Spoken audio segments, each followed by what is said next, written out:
jibber jab, bamboozle, nooka noozle, bippity bop, she-gall. You jibber jab, bamboozle, nooka noozle, bippity bop, she-gall. I mean, you keep on talking, but you don't know where to turn it off. Welcome to the weekend. I'm Jon Caldara, president of the Independence Institute. You're watching Independent Thinking.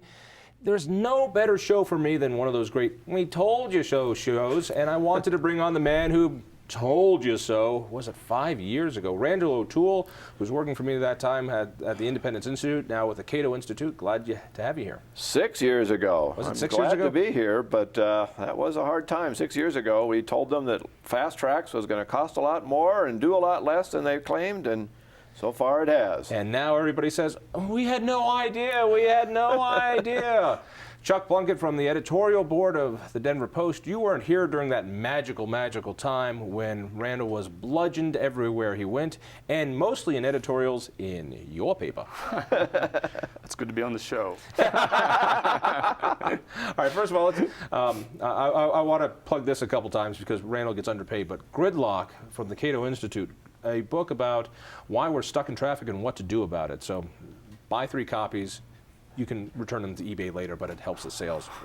First of all, let's go back to 2004. And while they said that this plan was fiscally constrained, fast tracks, you looked at this and said, there's no way that this can happen. There's no way you're going to build this rail for $4.7 billion. It's an impossibility, at which case they just said, you're a kook. We got guys in suits and ties that say it's possible. Well, the rail transit projects always go over budget, and there's good reasons for it. In order to sell them to the public, they always lowball it. And to get you pregnant. Yeah, back in 1989, somebody did a study and found out that rail transit projects on the average went 40% over budget. In 1999, somebody did a study of newer rail transit projects and they had gone 40% over budget. 2007, somebody did a study and all the ones since then have gone 40% over budget. So it's just routine, 40% more than they claim it's going to cost. And if you don't count on it costing 40% more than they claim, you're going to get stung. If I'm skeptical here, I believe they damn well knew this. I mean, it was one of these plans you looked at, and it was ridiculous. And I want to go over some of the fiscal reasons why you picked that out. But this was to get you pregnant on the idea. And then once they started doing a little bit, they needed to come back for more. Would you agree with me? Well, it's all pork. And the idea of pork is that everybody's got to get some. So we've got to have a line to Boulder, we've got to have a line to Golden, we've got to have a line to Aurora, and every single city wants to have its own line. And so if you build one to just one city, all the other cities are going to be mad. So you have to build them all, and that's why it has to be so expensive, even though maybe, I mean, in your wildest dreams, it might be that a line to Aurora might make sense. But the one to Boulder, they're saying it's going to cost $60. Every time somebody gets on board, it's going to cost taxpayers $60. Nobody can imagine that that makes any sense at all. Let me bring it back to the biggest cheerleader for fast tracks, which was your employer, the Denver Post. I know you weren't there. Were we the biggest cheerleader? Next to Mayor Hickenlooper and the Denver Chamber of Commerce, by all means. It was a great trifecta. The Denver Post, Hickenlooper, and we continue Chamber. to support multimodal transportation. Just hang on a second.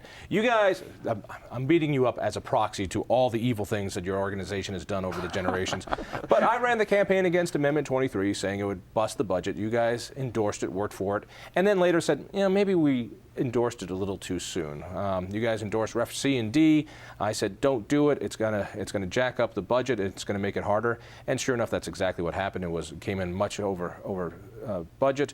And with Ref C, of course, or excuse me, Fast Tracks, it was clear cut. But your editorial board went nuts on this, calling this man a crazed lunatic and our organization a bunch of Neanderthals. So I want an official apology in tomorrow's Denver Post. I want something in the headline, we was wrong, they was right, we's sorry. That's all I want in the House editorial. Can you do that for me?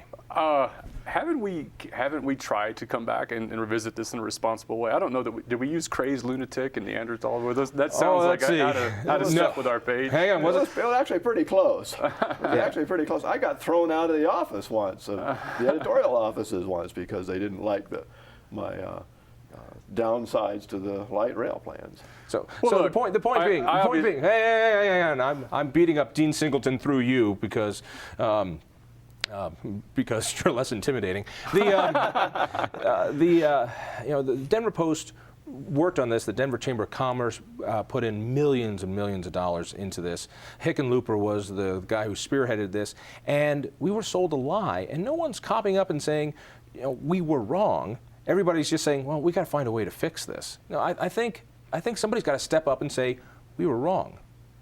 Well, it's difficult for me to say that we were wrong. A city Denver's size, a region our size, does need mass transit. It does need some form of mass transit for public transportation.